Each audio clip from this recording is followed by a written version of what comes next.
Welcome to the second session in the beta decay, that is part 2 beta plus decay, which is also known as positron emission.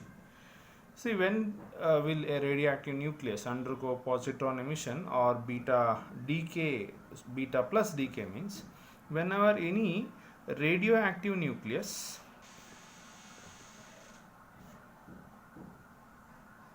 has excess number of or excess of protons than neutrons. Then now the radioactive nucleus is said to undergo a beta plus decay. Beta minus decay will take place whenever any radioactive nucleus has an excess number of protons than that of neutrons. But in case of beta plus decay, if the radioactive nucleus is having excess number of protons than that of the neutrons, then there is a possibility or probability of beta plus or positron emission taking place. So let us consider a radioactive nucleus whose atomic number is Z and mass number is A, which is usually known as the parent nucleus. So now if this undergo a beta plus decay, the newly formed daughter nucleus will have an atomic number less by 1 and mass number remains the same, plus with the emission of the positron. So in part 1 video we have discussed, that is during beta decay we have discussed what do you mean by positron. That is nothing but the antiparticle of electron, which will be having just a positive charge, but the charge and mass of the positron will be same as that of the electron. Okay, so this is the equation which represents the beta plus decay, and as usually this is known as the daughter nucleus. So remember students, whenever any radioactive sample, that is the parent nucleus, undergoes beta decay, the newly formed daughter nucleus will be having atomic number decreased by 1 and mass number remains the same, and along with the emission of the positron, which is known as the beta decay, beta plus decay. Okay, and we all know the composition of any atom. So there is a composition of the atom consists of positively charged nucleus and the negatively charged electrons are revolving around the nucleus. Inside the nucleus we have the protons and the neutrons only. So then where does this positron comes from? So this positron exists only during the decay of the radioactive element.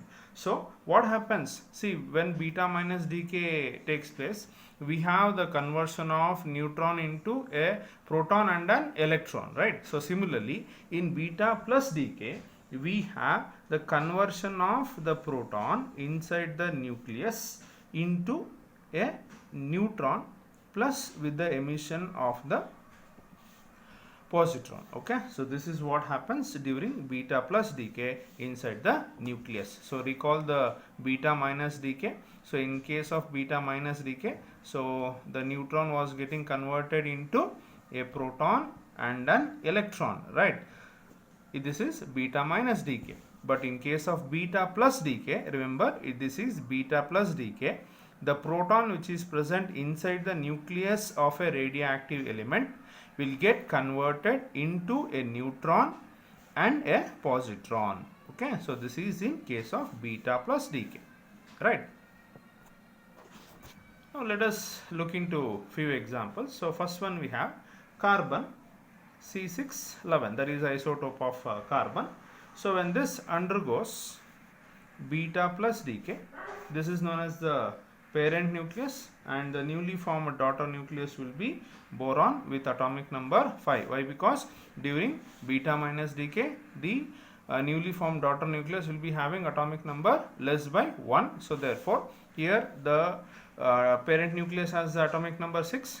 Here the daughter element will be having atomic number less than 1 than that of the parent. So it will be 5 and mass number remains the same.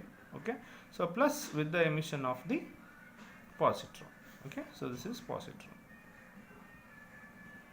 Now second example, let us consider phosphorus P, that is 1530, atomic number is 15 and mass number is 30. If this undergoes beta plus decay, so the newly formed daughter nucleus will be having atomic number less by 1 unit. So 14 means it will be silicon, and the mass number remains the same, 30, plus with the emission of the positron. So if we balance the equation, again you will we can see that 14 plus 1 will be 15, 30 plus 0 will be equal to 30. Here also 5 plus 1 is equal to 6, and here 11, here 0. So 11 plus 0, it will be equal to 11 again. Okay. So one important point to be remembered here in this stage is, see, naturally occurring elements, that is radioactive elements which are occurring naturally, or radioactive elements present in nature are rich in neutrons, that is excess number of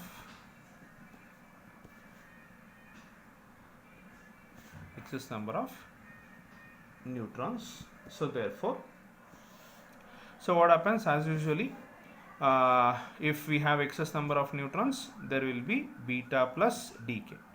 So when beta plus decay takes place, all the neutrons will be getting converted into protons with the emission of the electron, right? So this is beta minus decay, right? In case of beta minus decay, okay, so what happens, neutron gets converted into proton and electron. Now once this, all the radioactive elements which are present in the nature or naturally occurring radioactive elements, once all the protons get converted into, neutrons get converted into protons, so beta minus decay will be followed by beta plus decay. Okay, so therefore we say that beta plus decay is nothing but the complementary of beta minus decay. So if this is happening, definitely this will happen, right? Got it, students? I'll explain once again. See, what are the radioactive elements that that are available in nature are rich in the neutrons. So that means they have excess number of neutrons. So whenever we have excess number of neutrons, we can see that there is a beta minus decay taking place. So whenever this beta minus decay takes place, the neutron gets converted into proton and along with the emission of the electrons. So when all these neutrons get converted into proton, so there will be an excess number of protons in any radioactive element, so which gives rise to beta decay, beta plus decay. So that is, just now we have seen, there is radioactive nucleus which is having excess number of protons, so definitely they will undergo beta plus decay. So therefore once the radioactive nucleus is emitting beta minus decay, means definitely it will emit beta plus decay. Okay, so this, they might ask for your concept oriented or thought provoking concepts. So remember this, why these beta plus and beta minus decay are complementary means, once this beta minus decay takes place, definitely beta plus decay will take place. The reason is we have discussed it right now. Now let us calculate the disintegration value of beta plus decay. So that can be obtained using Einstein's mass energy relation, that is E is equal to mc square, and by considering the nuclear mass of this parent nucleus and the daughter nucleus, or by the reactants and the products. Okay, so now in order to find the Q value or disintegration energy in case of beta plus decay, it can be written as mn of A comma Z. So this is nothing but the mass of the parent nucleus minus mn, or take a flower bracket here. So this is the mass of the parent nucleus minus mn of A comma Z minus 1. Why? Because the newly formed daughter nucleus will be having atomic number less by 1. So therefore it will be Z minus 1 plus the mass of the there is a positron that is being emitted. So into C square. Right. So now, so if I simplify this, beta plus is equal to mn into A comma Z minus mn of A comma Z minus 1 minus me into C square. Okay, or simply you can write it as Q beta plus is equal to mn, that is mass of the nucleus of the parent nucleus, minus the mass of the daughter element into C square. So if we replace this nuclear mass with the atomic mass, the equation for the disintegration energy can be written as, so for the reactants we have in terms of nuclear mass as m of A minus Z. So as in the previous video we have discussed that if nothing is written as the subscript, it will be the atomic mass definitely minus Z into Me. So this is one part, that is for the reactants parts, and for the product part we have m of A comma Z minus 1 minus Z minus 1 into mass of electron minus Me into C square. Okay, right? So this is the disintegration value of beta plus decay in terms of atomic mass. So if I simplify this, beta plus of this is equal to m of A comma Z minus Z into Me, this is one part, minus m of A comma Z minus 1. Keep this minus as it is, multiply this Me inside, so Z into Me, minus into minus, it will be plus Me, sorry, this must be another part, minus Me into C square. Okay, so Q beta plus is equal to m of A comma Z minus Z into Me minus, or let us simplify this minus so that it will be m of A comma Z minus 1 plus into minus, it is minus into minus, it is plus Z into Me, and here we have minus, here we have plus, again it will be minus Me into C square. Now to after removing all the brackets, so the final equation will be m of A comma Z minus Z into Me minus m of A comma Z minus 1 plus into plus Z Me minus Me minus Me into C square. So plus Z Me minus Z Me gets cancelled. So therefore Q beta plus is equal to m of A comma Z minus m of A comma Z minus 1 minus Me minus Me, it will be minus 2 Me into C square. Okay, or this equation can also be written as m of A comma Z minus of m of A comma Z minus 1 plus 2 Me into C square. Okay, so this is the expression for the disintegration energy of the beta plus decay.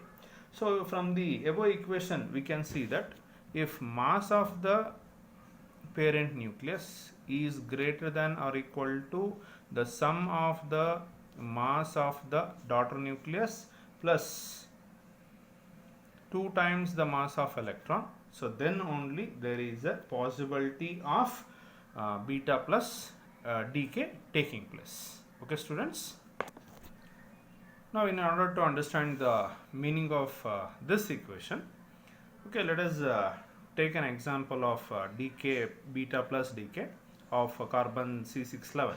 So if this undergoes beta decay, as usual we know that there is formation of boron with atomic number 5 and mass number 11 plus with the emission of the positron, right? Now see, if you see the mass of carbon C611, that is nothing but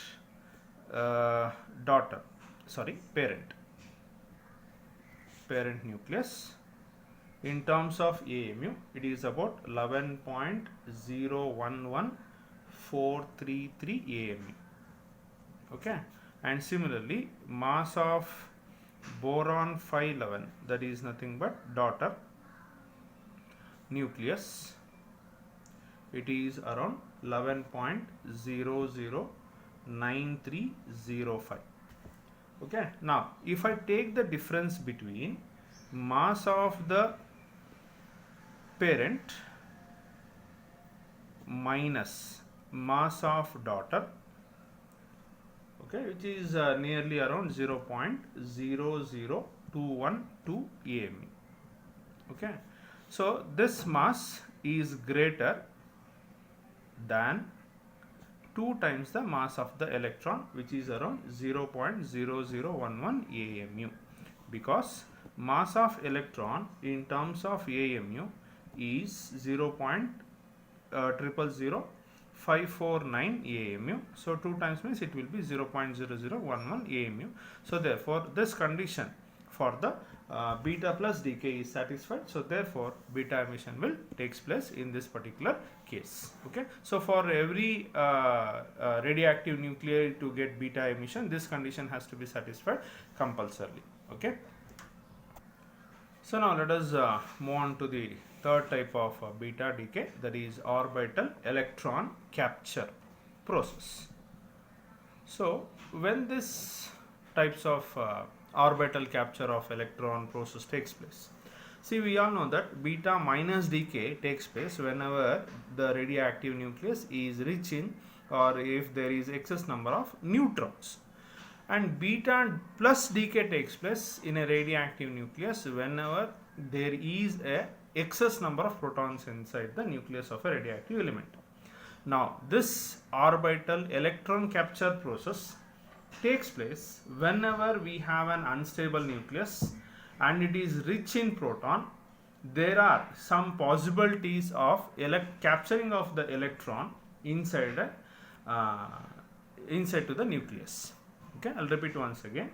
So if the radioactive nucleus is unstable and it has a very high value of Z, that is if it is rich in proton number, and if there is a Coulomb barrier, so which is preventing the emission of the positron, then there is a possibility of capturing of the electron by the nucleus.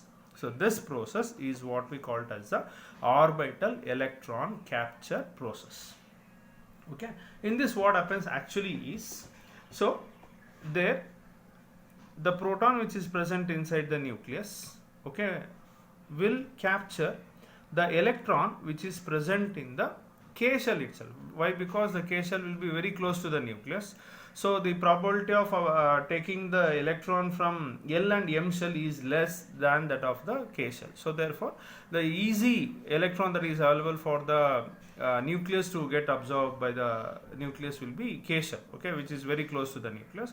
So therefore the proton which is present inside the nucleus, whenever the Coulomb barrier opposes for the emission of the positron, so then what happens, the proton inside the nucleus will absorb the electron which is present in the K shell. So hence this process is also known as K capture. Okay, that is electron K capture, right?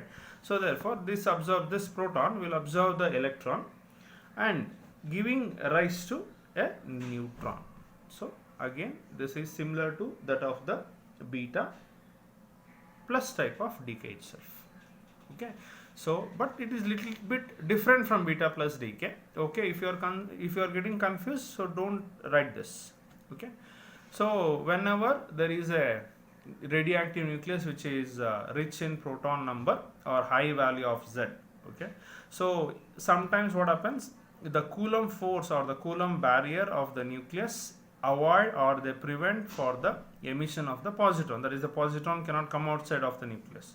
So at that particular time, so in order to get stable, the proton which is present inside the nucleus captures or absorbs the K shell electron, that is the electron which is present in the K shell. Why only K shell electron is absorbed means, when compared to L and M shell, K shell is very close to the nucleus, so most probably, so what happens, K shell electron will be absorbed. So the electron which is present in the K shell will be absorbed by the nucleus, and so therefore there is a formation of the neutron.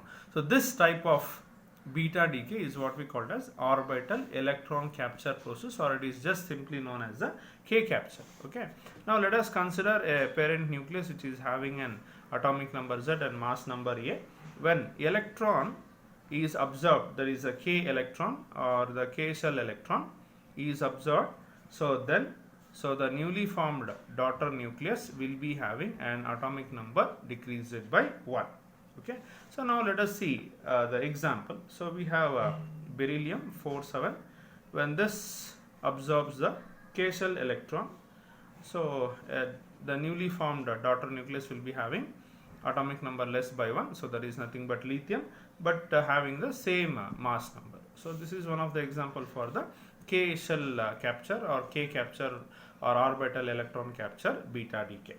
Now since we are applying Einstein's mass energy relation, that is E is equal to mc square. So now let us obtain the value of the Q value, okay, as follows. So the disintegration energy of electron capture, see, don't confuse this as E is equal to mc square. Q, disintegration energy of electron capture. So E stands for electron, C stands for capture, okay, don't get confused. Q of EC means Q value or disintegration energy value of the electron capture. It can be written as in terms of nuclear mass as Mn of A comma Z, which is nothing but the mass of the parent nucleus. Sorry, it is parent nucleus, plus since it is absorbing the electron, so mass of the electron minus Mn of A comma Z minus 1. Why? Because the newly formed daughter nucleus will be having atomic number less by 1 into C square minus binding energy. Why? Because some amount of energy is been utilized to absorb that electron, so therefore we have to take out this binding energy. Okay, so this is the equation. So if you are replacing this nuclear mass with atomic mass, then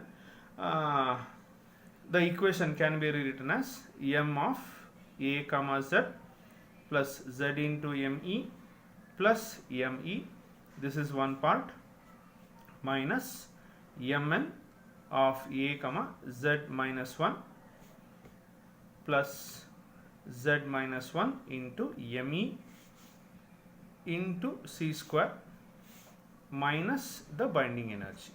So finally you get the equation as, after further simplification, we have m of A comma Z minus m of A comma Z minus 1 into C square minus the binding energy. So this will be our final equation. If you simplify this, you will definitely get this equation. Okay, I am not doing this. Why? Because I have shown you the simplification in the previous steps. So therefore I will just write the final equation. Okay, now so in case of smaller or lighter nuclei, the binding energy will be very less. So therefore if you neglect this equation, we can write the equation as in terms of energies or energy units as m of A comma Z minus m of A comma Z minus 1 into C square. Of course, definitely here in this equation we will be having, sorry, neglect this C square. Why? Because you are writing in terms of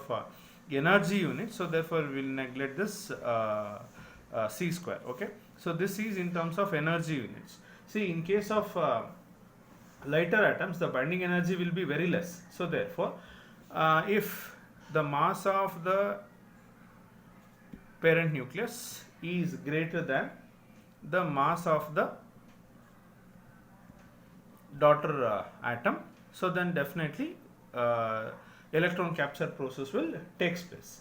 See, this electron capture and beta plus decay, so both will takes place in one and the same nucleus, provided the condition for beta plus decay and electron capture, that is these conditions, okay, are satisfied for beta plus decay and electron capture, then definitely electron capture and beta plus decay will takes place in the same nuclei itself.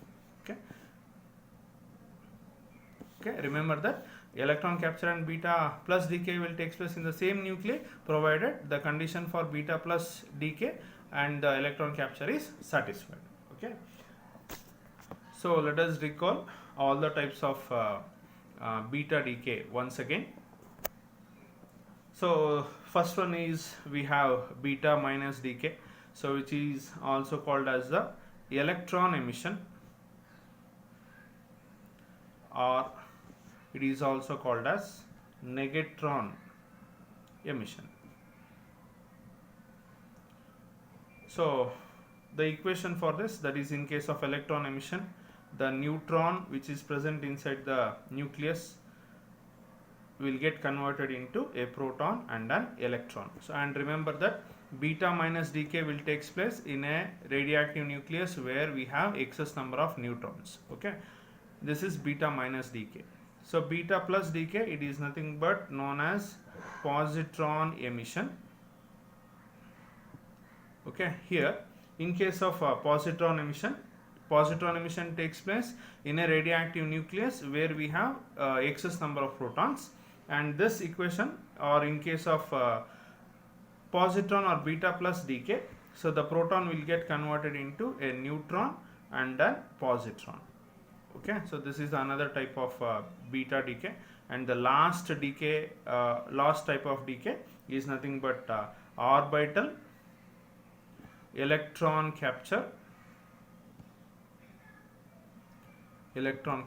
So this takes place in, again, in the nucleus where we have excess number of protons itself, or having high value of the Z value. So Z value is high means definitely it will be having very large large number of protons itself. But when this will takes place means whenever the Coulomb barrier which is present around the nucleus try to avoid or prevent the emission of the positron from the nucleus. So then in order to get stability, the proton which is present inside the nucleus will absorb an electron, or the electron which is present in the K shell, and obtains the stability of the there is a stability condition and gets converted into a neutron. So these are the three important types of beta decay, and we'll be discussing the characteristics of beta spectrum or the characteristics of beta decay in the next video.